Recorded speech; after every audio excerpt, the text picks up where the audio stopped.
and welcome to Global News Today, bringing you exclusive interviews with leading experts every weekday here on Al Arabiya News. I'm Tom Burges Watson. Coming up on today's programme, after a weekend that saw European leaders rally around Ukraine at a London summit, the French President Emmanuel Macron proposes a one-month truce in Ukraine.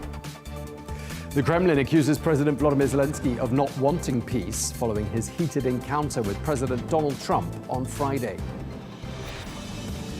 And as Israel blocks the entry of all goods and supplies into Gaza, that's raising fears that the ceasefire, which came into effect on the 19th of January, could collapse altogether.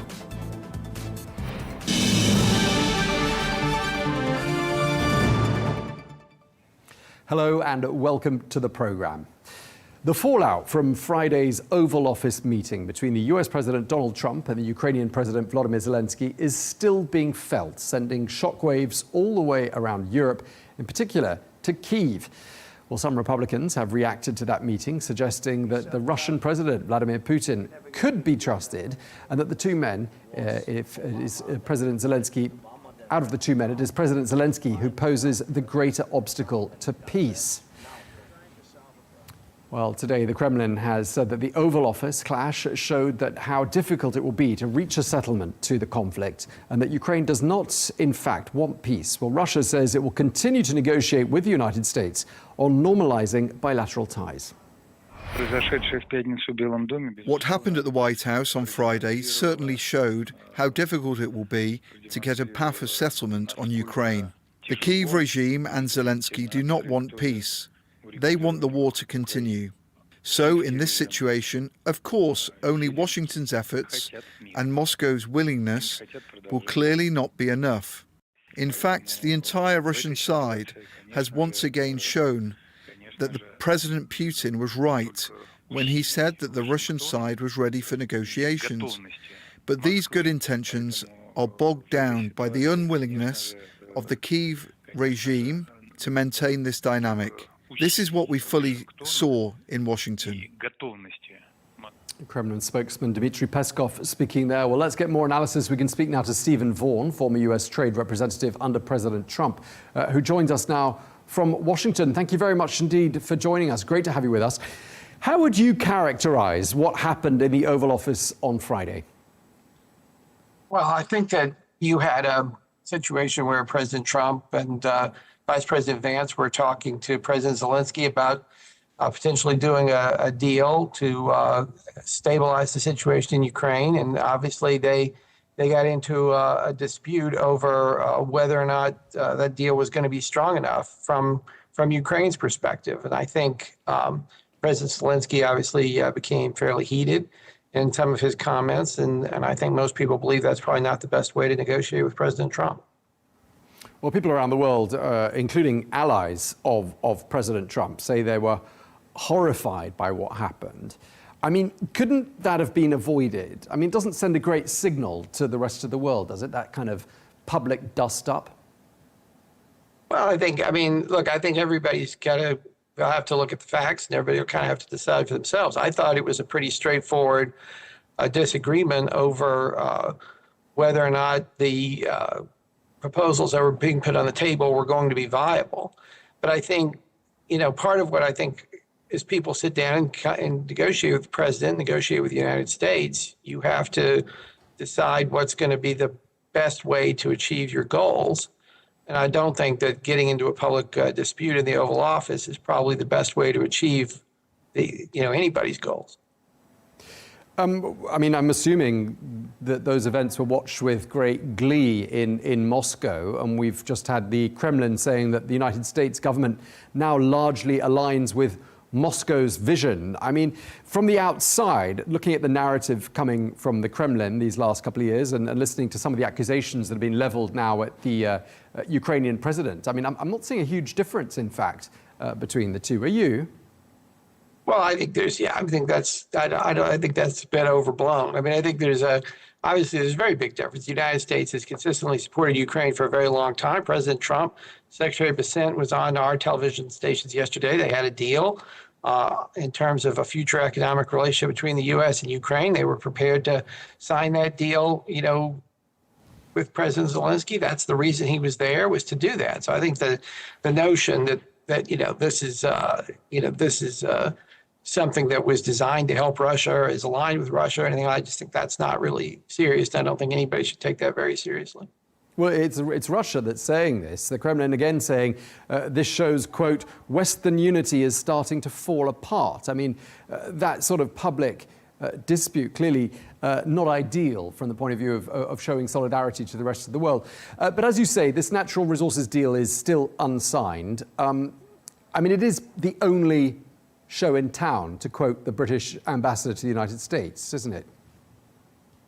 Well, I think that what President Trump has been saying is that basically the war needs to come to an end, and that he believes it should come to an end on, an honorable setting and honorable terms that are going to survive. And he believes he can negotiate an outcome that will lead to that. Now, if people think there are other options, then other people are obviously free to pursue other options. But I think in terms of the Americans and what they're likely to do, I think we've had a pretty long and robust debate over here about where we are. President Trump won the election. President Trump's going to get a chance to implement his policies. Sure, but I mean, we've already had President Trump putting cards on the table, even ahead of the talks that took place between the Russians and the Americans a couple of weeks ago. And on the other side, there didn't seem to have been any concessions at all. And aren't Ukraine's allies collectively worried? I mean, after all, they've given, it would appear, according to some numbers, more than the United States has given in terms of assistance, military and otherwise. They don't want to see total capitulation here. I mean, aren't they justified in being worried? I don't think the president was talking about total capitulation. I don't think anybody in the U.S. government is talking about total capitulation. I don't think anybody thinks that, the president is interested in total capitulation. I think what we're trying to do, or at least what the president is trying to do, is to come up with a deal that's going to be successful and is going to work. Now, if there are people who think that you can make a deal without making any concessions to the Russians or without doing anything to get Russia to come to the table, then people can try that. But it seems like that has been tried for several years. And I think President Trump is trying a different approach. In terms of what happens next with regards to that deal, do you see it as a possibility that President Trump and President Zelenskyy meet again and actually get that deal signed and turn the page on that ugly scene on Friday? Or do you think other parties are going to have to step in as intermediaries? I don't think if I were giving advice to anybody, I would not suggest that they use intermediaries in dealing with the White House. I mean, I think President Zelenskyy, would be well advised to reach out to the White House and have that conversation, and then he can decide, how he wants to do things. But I think, he and President Trump will manage that relationship as they see fit. But I certainly, I think the idea that they need some sort of an intermediary to go between them, I think that's misguided. But isn't that because, I mean, wouldn't it be fair to have other parties involved, given that, Europe has given as much as the United States has in terms of aid? I think there's two different issues. There's one question which says is that if Europe wants to be at the table and participate in negotiations, to be a part of that. But I think the notion that the Americans need Europe to help explain President Zelenskyy to them or them to President Zelenskyy, I don't think that's true. I think the United States is fully capable of conducting its own diplomacy. So where do you see things heading to from here? What's your sort of prediction for the weeks ahead that President Zelenskyy comes back? In the end, I think we're going to end up with something along the lines of what President Trump is talking about. I think realistically, the war needs to come to an end. I think the United States is very much committed to that. I think there are, any negotiation is tough. Any negotiation has its challenges. But I think that in the end, everyone is going to kind of realize that we're better off with a peaceful resolution, and there will be a peaceful resolution. There will be some things that the West would like to get that it probably won't get. There will certainly be things that Russia wanted to get that it won't get, but that's the nature of peace talks. I mean, it's quite interesting hearing the difference in narrative, for example, from the United Kingdom, which played a pretty active role this weekend hosting that summit. I don't know if it was covered much in the United States, but there was a big summit in in London, and President Zelenskyy was received by the King and everything else. And the British Armed Forces Minister said the war could stop tomorrow if President Putin stopped his illegal and unprovoked aggression. I mean, it seems like, you know, on different sides of the Atlantic, there's quite a different vision as to how all of this started. Well, I think everybody in America would be quite pleased if President Putin would stop his invasion and would back off. I don't think there's any question about that. I think the only difference between the Americans and some of the statements we hear out of Europe is the Americans, to me, seem to be a little bit more, willing to kind of recognize the facts on the ground. And we'll see. I believe over time, you know, the UK and the EU and everybody are going to recognize the facts on the ground. That would be my expectation. And I think President Trump has laid out kind of a path forward, and my guess is that's where the negotiations are going to go. And do you agree with President Trump's approach here, which is to try to continue to ease relations with Moscow? Or would you urge him, or do you think people around him are urging him to be cautious in rushing into this? Well, I think, President Nixon dealt with Chairman Mao, President Roosevelt dealt with Premier Stalin. I mean, the Americans have had a lot of tough negotiations and tough relationships down through the years with a wide range of people. I mean, I think President Trump is recognizing that, you know, President Putin is a leader of a very important country and wants to make sure that he's thinking through the best ways to deal with that country. So I think that's kind of all that's happening here. I think that's very consistent with, you know, the traditions of U.S. diplomacy. You know, I mean, during the Cold War, almost every U.S. president met with the leaders of the Soviet Union and had good relations with them and talked to them. And, obviously we had our disagreements and we had disputes, but we never let that prevent us, for the most part, from having diplomacy as well. So I don't see any reason why this is any different. Okay, and just lastly, I mean, there are people in Europe who are scratching their heads after what's happened the last couple of weeks, and they're saying to themselves, is the United States still an ally? I mean, that is a question that is being asked on, certainly on British television channels. What's your answer to that question? I think the United States has been a very friendly country to Western Europe for a long time. I expect it to remain a very friendly country to Western Europe for a long time. I think that what's happening is the Americans are taking a bit more of an approach that kind of is hoping to resolve some of these disputes and is hoping to put us in a situation where we can ultimately be stronger down the line. I think it's important to understand that what President Trump's trying to do here is ultimately put the U.S. in a stronger position, both economically and geopolitically. And I think he's going to get there, and I think he's going to achieve that. I mean, you know, I'm old enough to remember, when a lot of people in Western Europe were worried about President Reagan, and that all worked out well, and I think this will work out as well. Okay. Well, we appreciate you taking the time to speak to us. Thank you very much indeed. Stephen Vaughan, former US Trade Representative. Thank you very much. President Trump. Thank you. Well, for more analysis, we can speak now to Matt Terrill, Managing Partner of Firehouse Strategies, who served as Chief of Staff for Marco Rubio's 2016 presidential campaign. You join us, Matt, from Washington, D.C. Thank you very much indeed for taking the time to speak to us. Just like to get your thoughts, first of all, as to what happened in the Oval Office on Friday. What's your overall assessment? Sure. Well, look, I think the expectation among President Trump and his team was that President Zelenskyy would be coming to the White House to sign that deal. Obviously, that's not what occurred. I think that is not only the expectation of President Trump and his team, but it's what President Trump and his team wanted to see happen. I think President Trump feels as though that economic agreement, that economic deal would have been a good deal, not just for the United States, but a good deal for Ukraine, both in an economic sense, in terms of this, minerals agreement, if you will, component of it. But also, I think President Trump and his team felt as though this agreement would would be almost a security guarantee in its own right. It would have further intertwined the United States and Ukraine together. It present a greater partnership between the United States and Ukraine, thus serving as a greater deterrent to President Putin. At the end of the day, this agreement would have provided U.S. personnel, U.S. citizens, business people, other Americans would be on the ground in Ukraine.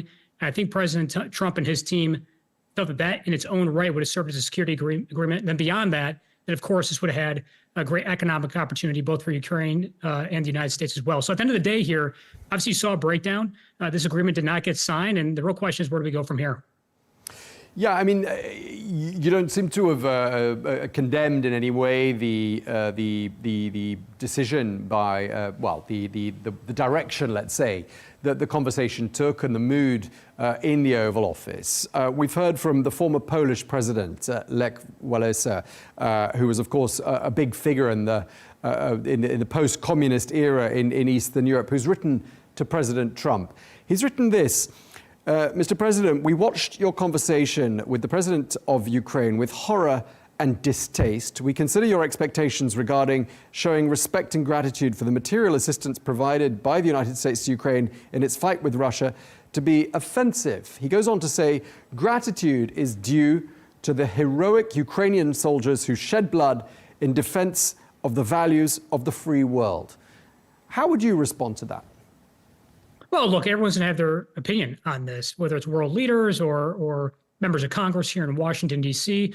Everyone's got a right to have their opinion on what occurred. But I think where President Trump is coming from, if I'm just analyzing this holistically, I think where President Trump is at is certainly he had frustrations with President Zelenskyy in that meeting. Again, I think the administration felt in the lead up to this that multiple times, I think the administration felt that President Zelenskyy had given them the belief that he'd be signing this agreement. It was President Zelensky's idea to come to Washington. It wasn't necessarily an invitation, if you will, from President Trump for President Zelenskyy to come to Washington last Friday. And then finally, I would just say, I think where the administration is at on this is that meeting on Friday was clearly going to be about the economic agreement. It was not going to be about security guarantees. And I think the administration feels that if you're going to talk about security guarantees, those other components of this, there's going to be a moment to do that. But I think the first step was to get to this agreement. Then from there, hopefully get to a ceasefire. And then from there, finally, I think the biggest component of this that the administration has been hammering home, in their view, is getting President Putin to the negotiating table. I think the administration feels very strong that the only way that this war ends is if President Putin comes to the negotiating table. I think that this is a war of attrition at the end of the day. And the real question is, how do you end it? And I think the administration's answer to that is getting President Putin to the negotiating table. And then finally, I would just say one other component of this is, look, President Trump did express frustrations with President Zelenskyy, but he's not the first U.S. president to do that. President Biden reportedly had expressed frustrations with President Zelenskyy. So look, everyone's gonna have an opinion on this. The big thing is what happens going forward here. And we'll see what European leaders do. It sounds like they're gonna be putting together a proposal to present to President Trump. Let's see what happens with that. Yeah, indeed. And I think the Russians will be looking very keenly to what happens next. We heard from the Kremlin, a spokesperson saying, what happened on Friday shows, quote, Western unity is starting to fall apart.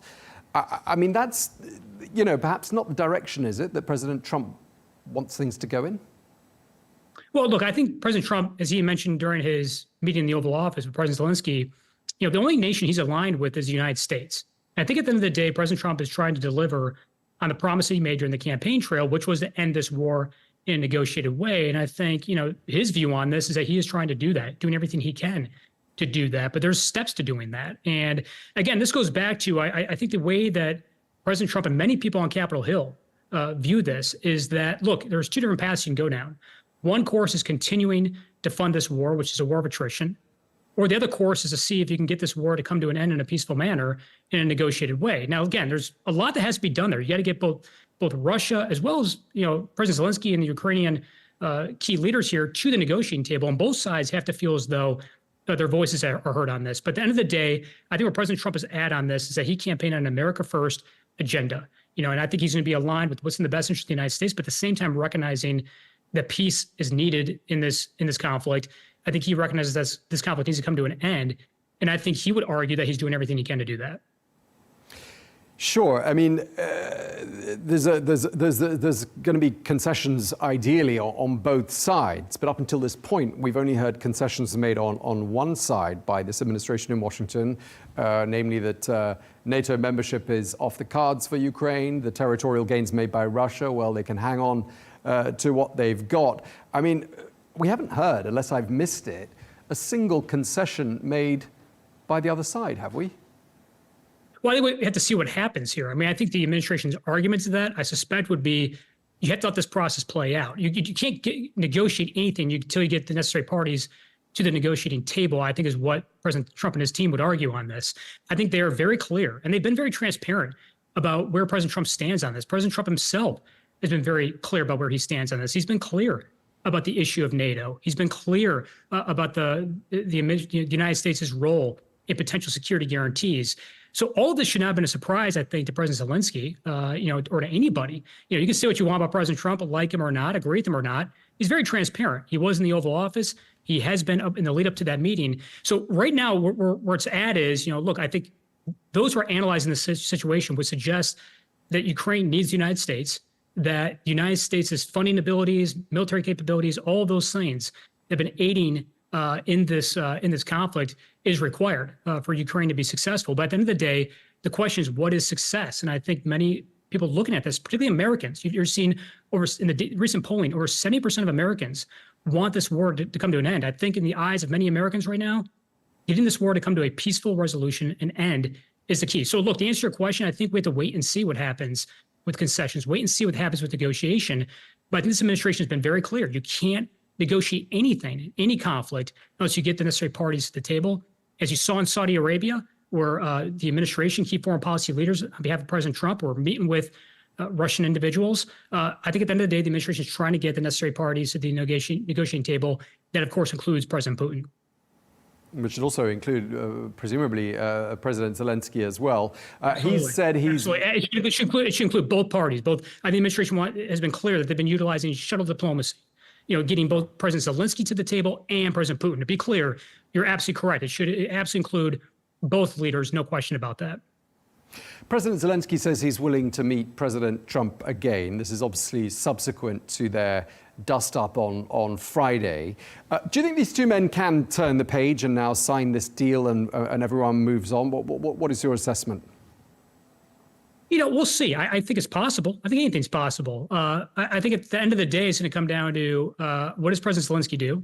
And what does President Trump do, of course? And where President Trump left it, in his words, was that, President Zelenskyy can come back when he's ready for peace. Now, that's the words of President Trump, and everyone's going to have their different views on that rhetoric, but that's where President Trump's stance is on this. And then I would say, look, the things I'd be watching for is what happens with the actual deal. In other words, is it going to be the same deal with the same terms that was presented to President Zelenskyy last week, or is it going to be a different deal with different terms? I think that's something that people should be watching for right now with what President Trump does. But at the end of the day, this was one component of this, not the final component of this. I think the administration saw this as get this deal done, which would be beneficial to Ukraine and the United States, which would also help provide its own rights some security guarantees. And then from there, get to a ceasefire. And then from there, get both parties, President Zelenskyy and President Putin, to the negotiating table. We'll see if that's still the course that takes shape here. But at the end of the day, I go back to public perception in this, I do think matters as well. And I think the vast majority of Americans right now want this war to come to an end. You're seeing that in the data,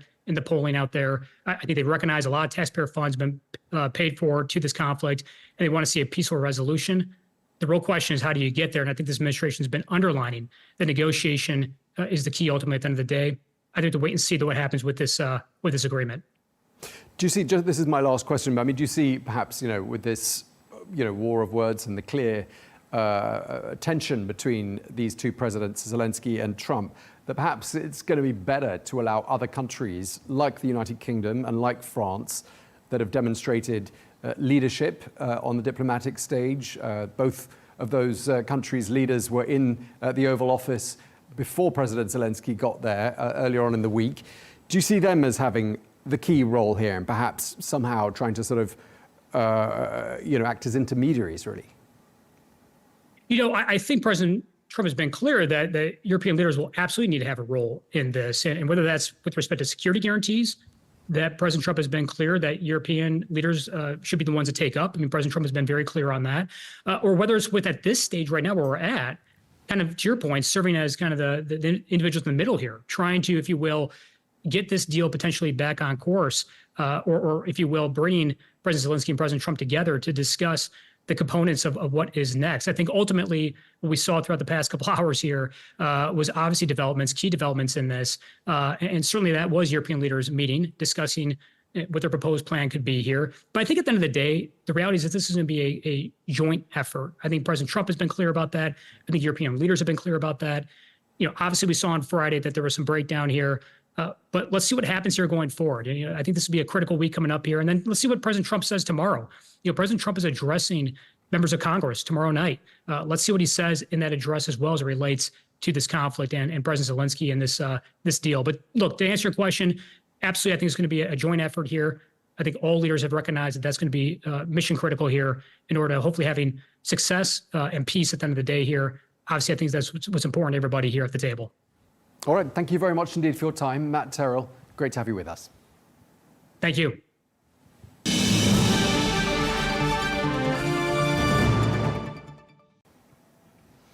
Meanwhile, at a London summit during the course of the weekend, European leaders pledged their full support to Kyiv. In addition, they committed to spending more on security, and they pledged to assemble a coalition to defend any truce in Ukraine. Well, the talks, hosted by the British Prime Minister Sir Keir Starmer, brought together 18 allies, and those talks came at a delicate moment as Ukraine faces uncertainty now over US support. Well, the Kremlin spokesperson Dmitry Peskov said that funding pledges from European leaders, which included a $2 billion air defense missile deal with the United Kingdom, will merely cause the war to drag on. However, after those talks in London with the Ukrainian President Volodymyr Zelenskyy and a dozen European leaders, the British Prime Minister said that the plan to bring peace to Ukraine will have US backing. The whole point of a guarantee for any deal, or if there is a deal, is to preserve the peace. And if you want to preserve the peace, you have to be prepared to defend the peace. So the reason I've been forward-leaning on this is because I want to avoid conflict, because I do not want conflict in Ukraine, in Europe, and certainly not in the United Kingdom. The discussions we've had today, particularly the coalition of the willing, is on the basis that this is a plan that we will work with the US and that it will have US backing. Well, let's get some more analysis, and we can speak to Sir Gerald, Howarth, the former British Defence Minister who joins us from Suffolk in the United Kingdom. Sir Gerald, it's great to have you with us once again here on Al Arabiya News. We really appreciate you taking the time to talk to us. Just tell us what went through your mind on Friday evening as you watched events unfolding in the Oval Office. Well, Tom, quite simply, utter horror and disbelief that the leader of the free world, the President of the United States of America, and his sidekick of a vice president should behave in such a puerile and preposterous manner and be so rude to a man who is fighting for his country's life. I just thought it was simply outrageous. I mean, a lot of people in the Trump administration would immediately jump back and they'd say, look, Volodymyr Zelenskyy is disrespectful, he's ungrateful, he's risking World War III. That's all their lines to take. That's all their bullet points. How would you respond to that? I don't think there's any evidence whatsoever to suggest that Zelenskyy and Ukraine have been ungrateful. Every Ukrainian I've spoken to has just poured out their thanks for all the support that has been given to them by their allies, which until the other day included the United States of America.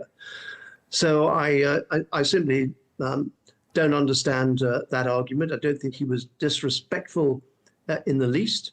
The fact that he went to the White House in his what has become his traditional black T-shirt, that's what he wears everywhere, and it's perhaps a symbol of the fact that he is a wartime leader. But of course, there's no understanding of history in the United States, I'm afraid, amongst many of our friends there. And of course, they won't remember that when Winston Churchill, as Prime Minister of the United Kingdom during the Second World War, visited the White House, he turned up in a siren suit. That was a sort of dungaree clothing which Churchill wore during the Second World War. So the idea that he was disrespectful by not wearing a suit, I think is just simply pathetic. But even if they did think that he should have worn a suit, that was no way to treat the man. Yeah, well, it's what he wore for the King of England and what he wore for royalty in the past in the United Kingdom. And of course, Donald Trump was given a carrot only a day earlier on the Thursday by the visiting British Prime Minister in the form of that state visit. Some in the UK calling for that state visit to be axed. What's your opinion? Well, I thought it was a brilliant move. I mean, the President of the United States, Donald Trump, is clearly a narcissist, but he loves the royal family. He loves all those things upon which the United States turned their back when they declared their independence 250 years ago. But I thought it was a smart move.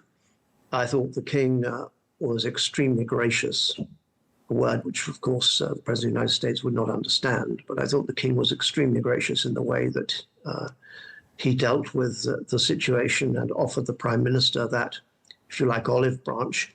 I don't think we should cancel it yet. There is time for the President of the United States to repent of his sin. Yeah, I mean, the narrative from the United Kingdom hasn't changed, really, has it? I mean, we heard from the British Armed Forces Minister, Luke Pollard, saying, quote, "The war could stop tomorrow if President Putin stopped his illegal and unprovoked aggression." And we've got to a point here where the United States sees things through an entirely different prism. I mean, where's that come from? It's very hard to understand. I contacted my friend in the United States a couple of years ago and said, why is it that our Republican friends, bearing in mind I'm conservative and we share a lot of the same political outlooks as the Republican Party of the United States. I said, why is it so many of our Republican friends in the United States are unwilling to support the Biden package of $66 billion of military aid to Ukraine? Bearing in mind that the Biden administration itself was extremely slow to respond to the calls made by British Prime Minister Boris Johnson that we needed to go to the aid of Ukraine. But nevertheless, why were there our Republican friends who surely understood the danger that Russia has posed for the last 80 years? Why should they not support that deal? And he came back to me and said, basically, they're ignorant. And I'm afraid that that really sums it up. It's either that or an incredibly breathtaking naivety. The idea that you can take Putin's word for anything. He is an out and out liar. Ben Wallace, former Secretary of State for Defense, told me the other day when he met Gerasimov in Moscow just before the invasion. Gerasimov, the general, looked him in the eye and said, "We are not going to invade Ukraine." 3 days later, whatever it was, they invaded Ukraine. And the idea that the President of the United States is accusing Ukraine of starting the war. It wasn't Ukrainian tanks rolling into Moscow, Mr. President. As you can see on the television, it was Russian tanks rolling into Kyiv, which had it not been for the provision of our anti-tank weapon, the NLAW anti-tank weapon, which we had provided to Ukraine, would undoubtedly have succeeded in taking the capital as Putin had intended. And it's very important, Tom, that people in the Gulf should understand what is going on. This is not some kind of spontaneous outburst by Russia.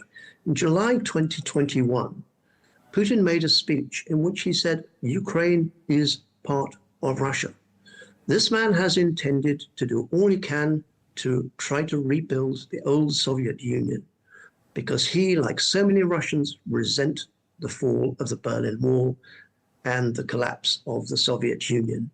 We failed to take notice of that. We failed in 2008 to take notice of the invasion of South Ossetia and Abkhazia in Georgia. We failed to respond to the annexation by Russia of Crimea. We allowed them to take that with impunity. We've given them every possible green light. And now President Trump is giving a monstrous green light to Moscow. The idea that he would stop at any line drawn on the map in any so-called peace deal, I mean, it's just for the birds. Look at his behavior. Don't judge the man by what he says, judge the man by what he's done. I know you're from a different party to the British Prime Minister, Sir Keir Starmer, but I just want to get your assessment on how he's handled things the last sort of 4 or 5 days. I mean, European leaders really closing ranks on Sunday in support of Kyiv at that summit. the French president as well, very much involved. How do you think Sir Keir Starmer has handled all of this? Well, I think he's handled it well. Yes, you're right. I am a member of the previous governing party, not of the current governing party. But it was a feature of the previous arrangement when we were in office that Sir Keir Starmer and his government supported what our government was doing in Ukraine. There was cross-party support then, and I'm very pleased to see that that cross-party support is being maintained today, not least by my son-in-law, who happens to be the Shadow Secretary of State for Defence, James Cartledge. And I think that that is right. I think that he was faced with an impossible situation. What do you do with a president like President Trump? I mean, the temptation just to tell him to take a running jump, that his behavior is appalling, that he is the one risking his Third World War, not Zelenskyy. But the temptation, sock him one in the eye, it must have been enormously difficult to resist, and not least bearing in mind all the comments made in the past by not only Sir Keir Starmer, the Prime Minister, but also his other ministers when they were in opposition, denouncing President Trump. So I thought he played a good hand. I think he's also played a good hand in respect of the European response.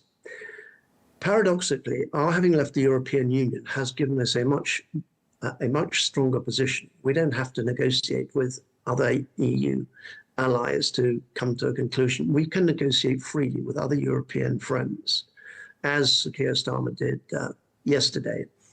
And we can, as the leading defence nation in Europe, as a nuclear power, as one of the 5 permanent members of the United Nations Security Council, we have a role to play. And I am very pleased that Sir Keir Starmer seems to have recognised that and taken the initiative to bring our European friends together in London to try to forge some sort of policy to deal with this aberration of an American administration.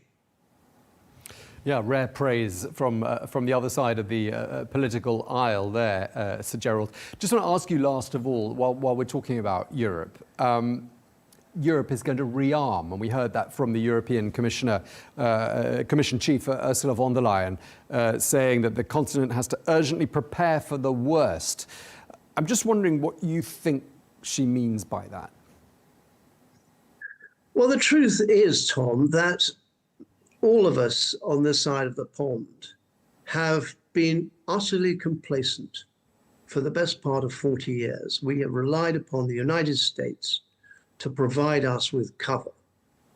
And the American taxpayer has borne an overwhelming proportion of the burden of defense expenditure to keep us all safe. We have been warned. We were warned by David Cameron when he was Prime Minister in 2014 that European members of NATO needed to step up to the plate.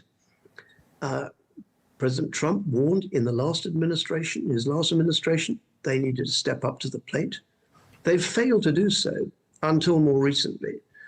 But now there is it seems to me there is a very real recognition that the chips are now down and they really have got to rearm, and they have got to rearm fast, because if America is going to, we do not even know if America is going to walk away from NATO, which of course would be catastrophic, not just for us, of course, it would be catastrophic for America, because the signal it would send to Putin is that he can continue to do whatever he likes with impunity. It would embolden other dictators around the world. America would expose itself to greater international risk around the world. So the consequences for America will be just as great as they would for us.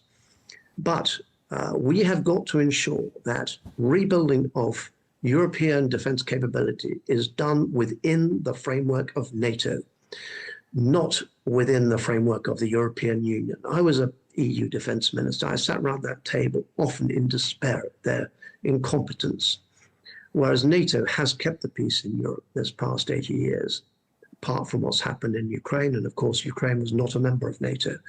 So NATO is a recognized framework. It is recognized, it is successful in what it has sought to achieve, and we must rebuild European defense capability through NATO. If I can just make one further point, Sure. Aside of the military side.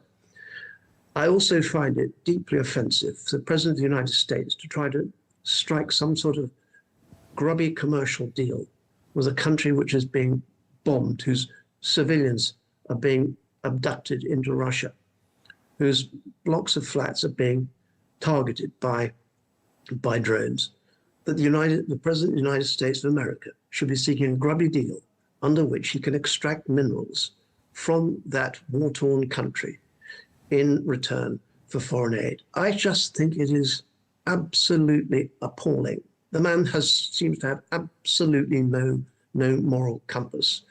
And I know that friends in America do feel like this. A good friend of mine who is a serious defense commentator, writing this morning, talks about the betrayal of Ukraine. And I'm afraid, Mr. President, that is what you're in the process of doing. And in so doing, you are accelerating the risk of a third world war, for which you, I'm afraid, sir, will have to bear a very large part of the responsibility were that dreadful situation to develop.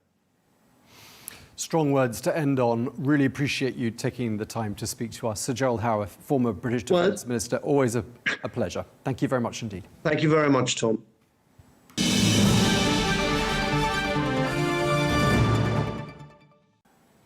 Now turning our eye to events in the Middle East, and Palestinians in Gaza once again fear hunger and starvation during the holy month of Ramadan. This after Israel blocked all humanitarian aid into the enclave. We all know that Karam Abu Salim is the crossing for goods into Gaza, and it's the month of Ramadan and Eid is coming. So this closure has caused prices to go up and forced many shops to close. More importantly, all the aid enters Gaza through this crossing. So its closure will affect many people who are waiting for it and whose daily sustenance depends on aid. Closing the Karam Abu Salim crossing is closing Gaza's only lifeline, mainly for the entry of vegetables, fruits and food products. If the crossing is closed for one day, the price of vegetables skyrockets. The closure of the crossing has a negative impact on our lives, on us as displaced people who have returned to Gaza. It's the month of Ramadan and we are in need of many things. My house was bombed and destroyed. I have nothing and there is nothing in Gaza. Everything is expensive and nothing is available. So why has Israel made this decision? Well, Israeli officials say it's a strategy to pressure Hamas into agreeing to a US proposed plan for extending the ceasefire. Well, Israel is refusing to enter phase 2 of the ceasefire, which would eventually end the war. Instead, Israel insists on extending phase 1, which expired on Saturday. Well, the Israeli Prime Minister Benjamin Netanyahu stated that the extended truce would halt fighting until Ramadan, which finishes on the end of March, and the Jewish Passover holiday, which is on the 20th of April. Well, the truce would depend on Hamas releasing half of the hostages on the first day, with the remainder freed once a permanent ceasefire is agreed to. Upon the conclusion of the first stage and in light of Hamas's rejection of the Witkoff framework, we decided that the entry of goods and supplies into Gaza will be prevented. And it must be emphasized, Hamas currently controls all of the supplies and goods that are being sent to the Gaza Strip. It is abusing the Gazan population that is trying to receive the aid. It is shooting at them and is turning the humanitarian aid into a budget for terrorism directed against us. If Hamas continues to stick to its position and does not release our hostages, there will be additional consequences. The Israeli Prime Minister speaking there. Well, let's get the latest on the ground in Gaza. We can speak to UNICEF spokesperson Saleem Oweis, who joins us now from Khan Yunis. Thank you very much indeed for taking the time to speak to us. This aid blockade, of course, risks triggering some serious humanitarian consequences. Just tell us, what does this mean for the people of Gaza? Well, it really means going back in time to a time where aid was not well, it's not enough anyway, but it was really scarce, that we couldn't really reach the children and families that we've reached during the ceasefire. During the ceasefire, we really expanded our response. We scaled up our aid delivery, and when we did that, it wasn't enough yet. Now we come to a point where no aid is entering, despite months of appealing and advocacy to actually get more aid in. So this is really devastating on the humanitarian level. We're talking about people who have been cut off for months, people who don't have any income for months, goods in the market, while they've increased during the ceasefire, the prices are very high for many people. Aid in all its forms, life-saving aid. We're talking about vaccines. We're talking about medical supplies, water pumping equipment and supplies. All that will be halted, meaning children and families will suffer even more for a longer period of time. Just to be clear here, the situation was already dire, wasn't it, before this latest announcement? Exactly. Maybe the world has heard a ceasefire and as if the situation has resolved. No, a ceasefire was just a start for something that we hope to be better. People were back to their original houses and places, only to find it demolished, only to find it destroyed. Basic services, even those who had their houses there, there's no water, there's no electricity. Everything is in ruins, literally and figuratively.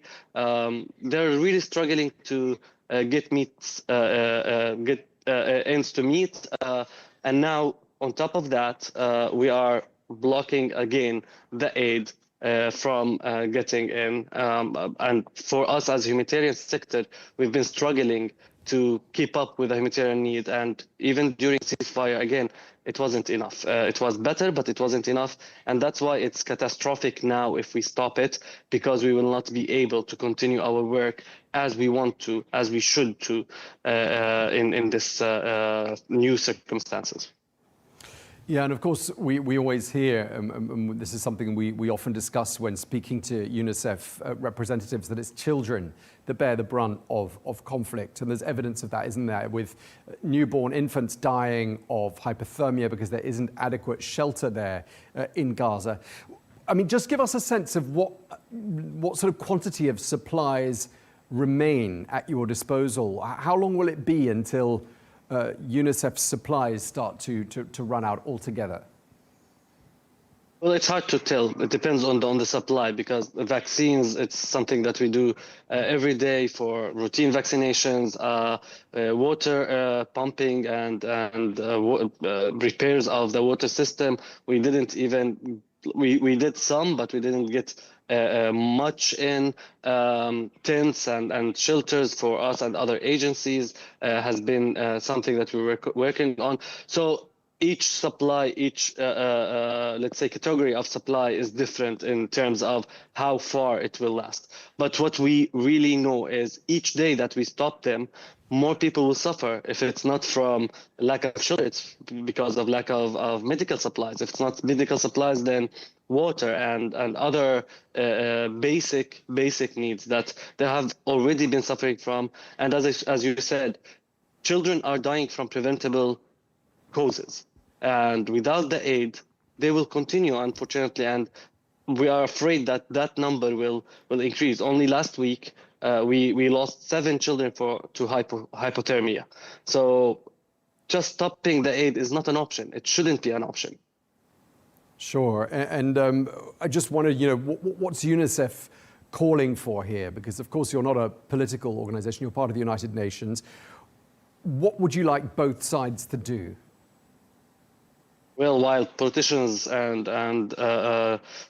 parties of the conflict try to figure this out, we need to remember the children and families on the ground. We need to remember that these children and these families will not survive if we continue with depriving them from their basic rights. And aid is a right. It's really not a luxury. It's not something that we are giving them extra. This should continue. For UNICEF, the most important thing is a continued, sustained ceasefire. That's the main ask until we reach a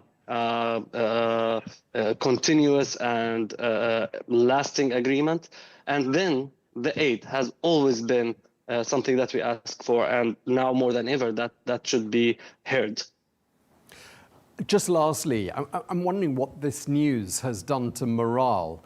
I mean, clearly people there have had a roller coaster in Gaza of emotions, with some sense of optimism perhaps surrounding the ceasefire process, and now a setback.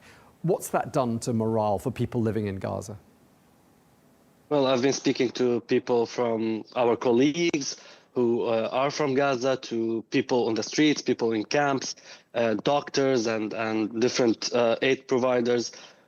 Everyone is worried. Everyone is very, very anxious because they think that they've seen the worst of it. But now with this aid halt, they're afraid that they will go back to those very dark days that they've been through. And I think people are tired. People are ready to go home and rebuild their lives.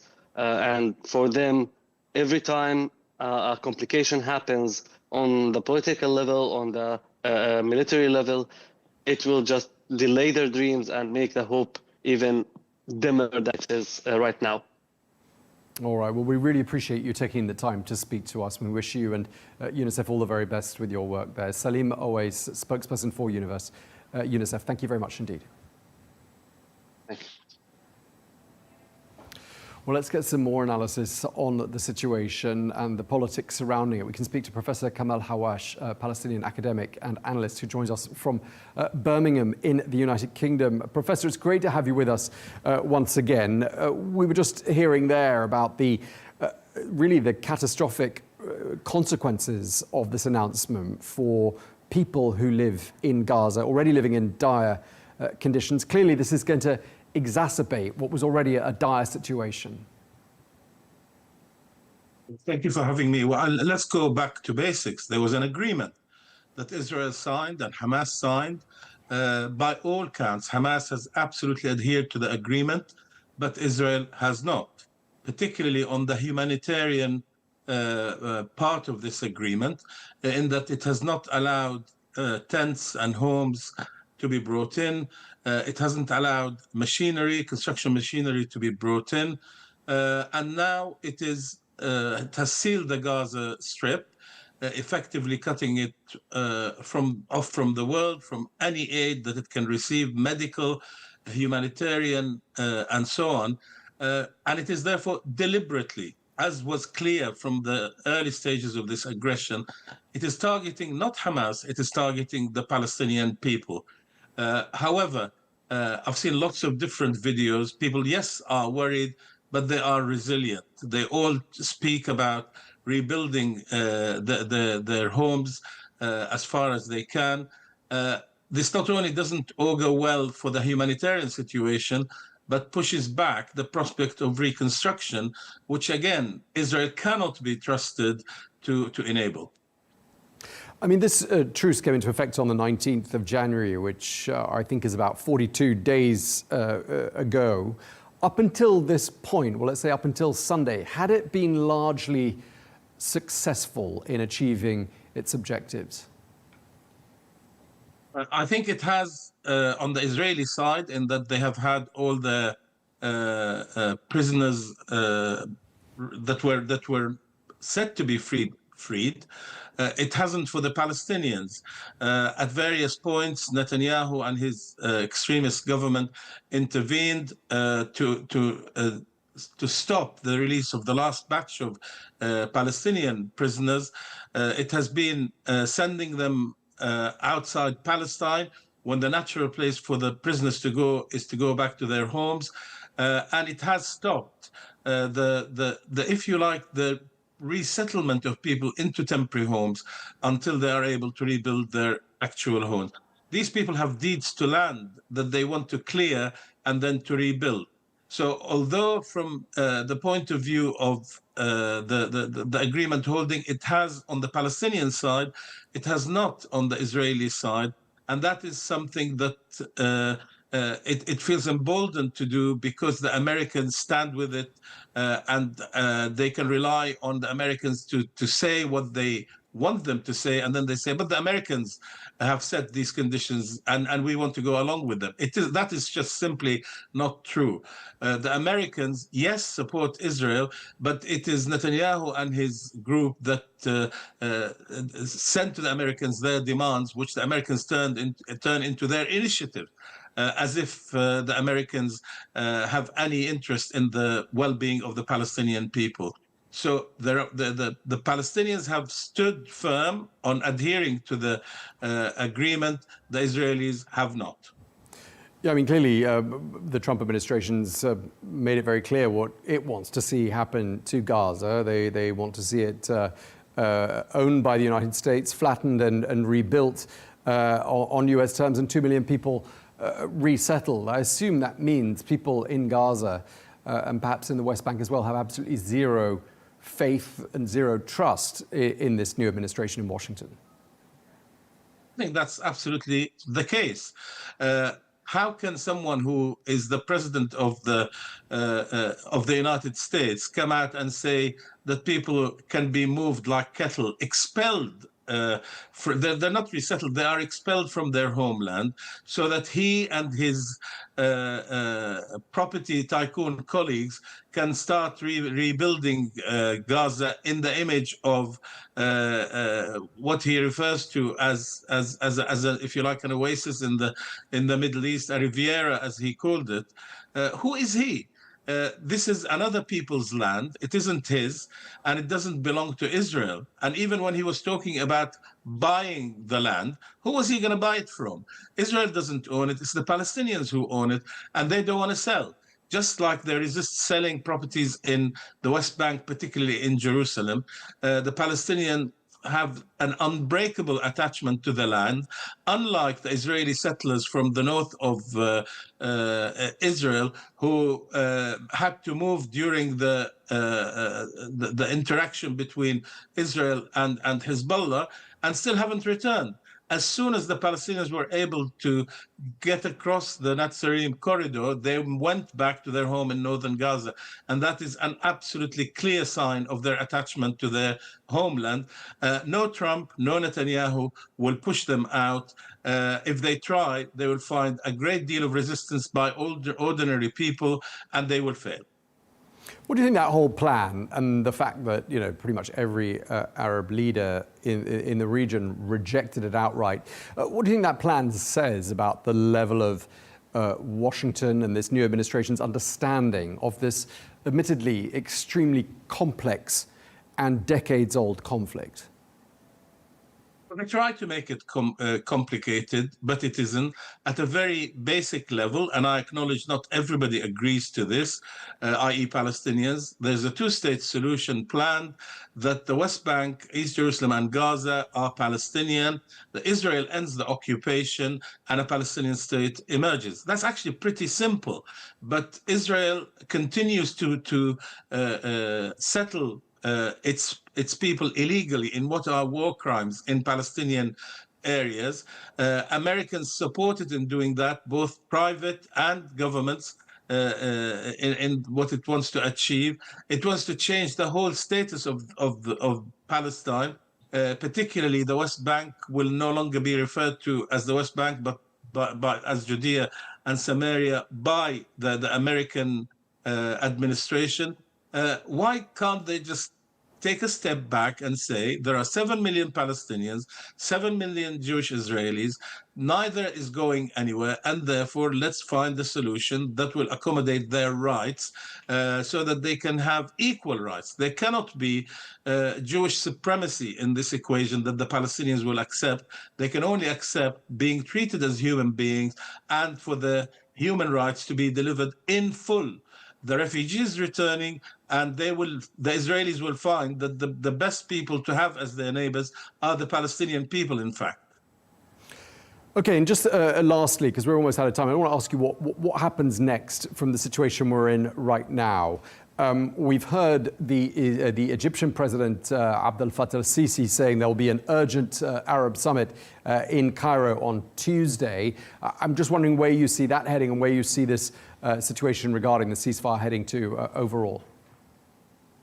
First of all, tomorrow, I hope that the leaders will reaffirm their rejection of anything that would imply that they accept the expulsion of Palestinians from their homeland, that they will insist that Israel adheres to the plan that was, the agreement that was signed, that aid goes back, all types of aid as required, that that is the best way of Israeli prisoners being released and Palestinian prisoners being released, and that the reconstruction, they must insist that it is something that the Palestinians are in charge of through a government that presides both over Gaza and the West Bank.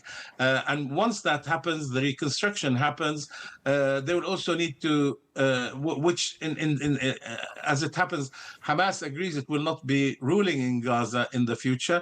And that's the best way forward. We get to a peaceful stage. And after that, proper negotiations, not a peace process, proper negotiations on ending this conflict can commence fully. And that will be for the best, not only of Israelis, Palestinians, but also of the region itself. Okay, we're going to leave it there. Thank you so much for your time. Professor Kamel Hawwash, thank you very much. Always great speaking to you. Thank you very much indeed.